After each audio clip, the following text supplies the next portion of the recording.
Okay, guys, when I work these word problems, I just kind of go step by step and write out what they tell me.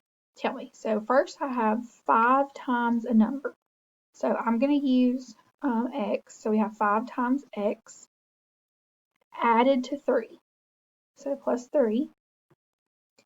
Then is divided by. That means the whole thing is divided by something. So I'm going to draw a fraction bar. The number plus 6. So our number we don't know, so it needs x. So we have x plus 6. And it says the result is, that's your equal sign, and then 9 halves means 9 over 2. Then the easiest thing to do, anytime you have just one fraction equal to another fraction, you can cross multiply these.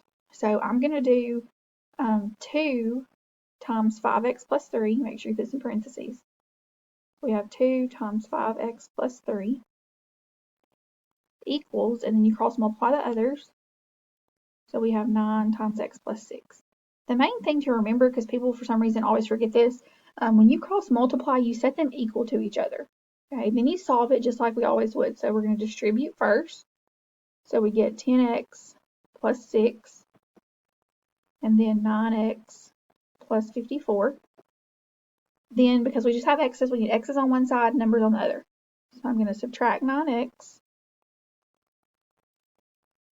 So we get just x plus 6 equals 54, because these cancel.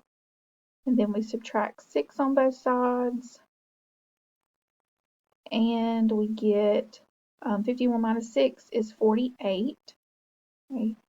So our answer then is 48. So I hope that helps.